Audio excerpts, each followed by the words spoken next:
सौर चक्र न्यूज आपको रखे सबसे आगे। ब्रिटिश काल से लागू बीदो सत्ता प्रकार अब आम नागरिकों के लिए राहत की राह पर नजर आ रहा है। इस व्यवस्था के कारण कई वर्षों से कब्जेदारों और संपत्ति धारकों को भारी परेशानियों का सामना करना पड़ रहा था, लेकिन अब भाजपा के वरिष्ठ नेता श्री सुनील आबा गायकवाड़ की लगातार कोशिशों से इस मामले में सरकार हरकत में आई है। श्री गायकवाड़ ने इस मुद्दे पर महसूल मंत्री चंद्रशेखर बावनकुले को कई बार पत्र लिखे, व्यक्तिगत रूप से मुलाकातें की और नागरिकों की परेशानियां विस्तार से समझाई। उनकी पहल पर अब मंत्री बावनकुले ने जिलाधिकारी को प्रस्ताव तैयार कर भेजने के निर्देश दिए हैं।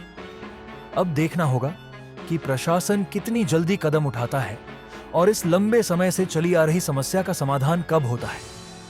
प्रेस कॉन्फ्रेंस में बोलते हुए श्री गायकवाड़ ने कहा कि B2 प्रॉपर्टी धारकों को अब तक सरकार की ओर से दुगुना नजराना देना पड़ता था।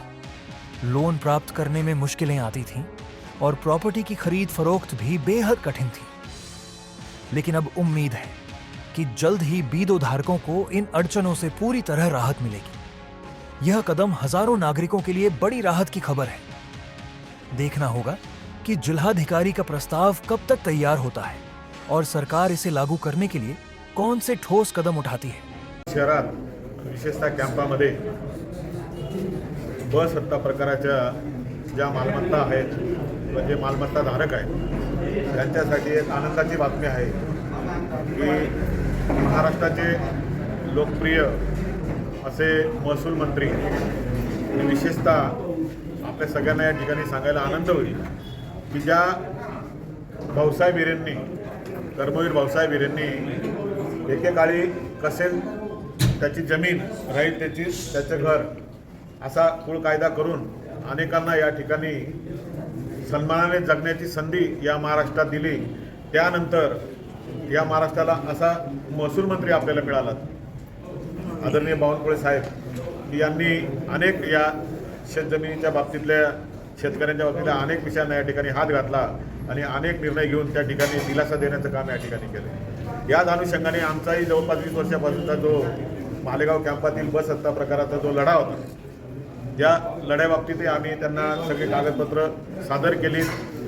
जवळपास 6 महिन्यापासून आमचा पाठपुरावा चाललेला होता आणि मागील आठवड्यामध्ये त्यांनी हा विषय सगळा समजून घेऊन या ठिकाणी ताबडतोब यांना जिल्हाधिकाऱ्यांना आदेश केलेत। या विषयाचा जो काही अहवाल असेल प्रस्ताव असेल तो या ठिकाणी लवकरात लवकर सादर करावा, त्वरित सादर करावा अशा पद्धतीचे त्यांनी आदेश काढलेले आहेत। आणि येणाऱ्या काळामध्ये थोडीशी आता निवडणुकांची आणि आचारसंहितेची अडचण जर नाही आली तर कदाचित ही आनंदाची बातमी ही मालेगावकरांना 1 महिन्याच्या आत सुद्धा मिळू शकते असं या ठिकाणी मी आपल्याला विश्वासाने या ठिकाणी सांगतो। जिल्हाधिकाऱ्यांनी काय अहवाल पाठवला? जिल्हाधिकाऱ्यांना आत्ता कुठे मंत्र्यांचा आदेश गेलेला आहे आणि त्यांनी या ठिकाणी त्यांना आज आपण ते पत्र जे आहे ते त्यांच्याकडे दाखल केलेले आहे आणि आता जिल्हाधिकाऱ्यांची कारवाई आज किंवा उद्यापासून सुरुवात होईल आणि येणाऱ्या 2-4 दिवसामध्ये जिल्हाधिकाऱ्यांनी याबाबतले काय आदेश काढलेत खाली प्रांतांना तहसीलदारांना हे आपल्याला 2-3 दिवसात कळेल। हा थोडा वेगळा प्रश्न। नवीन आदेशाप्रमाणे काय आदेश निघण्याची शक्यता आहे आणि B2 सत्ताधारकांना त्याचा कसा बेनिफिट मिळेल, काय मिळेल त्यावर? साहेब, विषय असा आहे, आपल्याला सांगितलं की हा विषय 2004ला याच्या बाबतीतले काहीतरी निष्कर्ष तत्कालीन त्या सगळ्या मालमत्ताधारकांना व सत्ता प्रकार मालमत्ताधारकांना त्या ठिकाणी नोटिसा त्यांनी बजावल्या आणि त्याच्यावर काही नजराना त्यांनी या ठिकाणी आकारण्याला सुरुवात केली आणि त्याच्यानंतर कालांतराने तो नजराना घेऊन पण जे काही काम म्हणजे हस्तांतरांचा विषय असेल, काही याचं तुम्हाला सांगितलं कर्ज मिळत नव्हतं, हस्तांतरण होत नव्हतं, असे अनेक छोटे मोठे विषय या प्रॉपर्टी धारकांचं कुठलंही लिगल काम होत नव्हतं। नाही तर आता नजरानाचं स्वरूप कसं असणार आहे आणि शर्तभंग हटणार आहे का? शर्तभंग झाल्याचं त्यांचं म्हणणं आहे, म्हणून त्यांनी ते नोटिसा दिल्या, शर्तभंगाच्या नोटिसा दिल्या, त्याच्यावर नजराण्याची मागणी केली सर। पण तो नजराना इतका जास्त प्रमाणात होता की जवळपास प्रॉपर्टीच्या बरोबरीने तो नजराना मागितला जात होता। तर याला नागरिकांनी विरोध केला, आंदोलनं केली।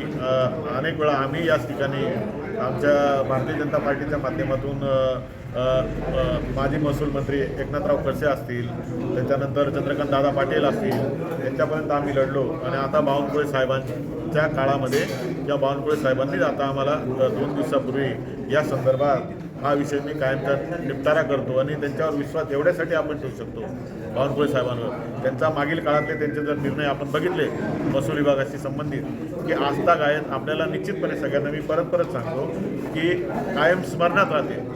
आज 100 वर्षानंतर सुद्धा आंबा माझा प्रश्न आहे आता 100 नजराणा वर्षानंतर सुद्धा भाऊसाहेब कर्मवीर भाऊसाहेब हिरे आज आपल्या स्मरणात आहेत. काय आहेत की त्यांनी कुळ कायदा केला.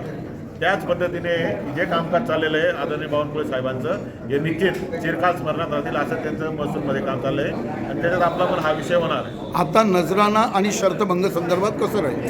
हां, आता प्रस्ताव कलेक्टर कसा प्रस्ताव देतात, हां. कलेक्टरांनी जो कलेक्टर तर महसुलाच्या बाबतीत त्यांच्या पद्धतीत देतील, पण जो निर्णय होईल हा मंत्री स्तरावर होईल, कॅबिनेट स्तरावर. आणि त्यावेळेस खऱ्या अर्थाने कुठला नजराणा आपल्याला येतो त्यावेळेस आमची मागणी आहे की तो कमीत कमी आकारला जावा, तो 2-5% वर जाऊ नये अशा पद्धतीने आमची मागणी आहे. आता शासन स्तरावर अधिकारी जे आहेत ते नियमानुसार ते एक प्रस्ताव सादर करतील, पण त्याच्यावर नियम कायदे बनवायचा अधिकार हा मंत्री महोदयांना आहे, का तिथे कॅबिनेटला आहे, मुख्यमंत्र्यांना आहे. तर त्यावेळेस आम्ही त्या बाबतीत आणखी याबाबत पण आता याला सुरुवात झाली खऱ्या अर्थाने 20 वर्षापासूनच्या लढाईला खऱ्या अर्थाने ही सुरुवात झाली. हां.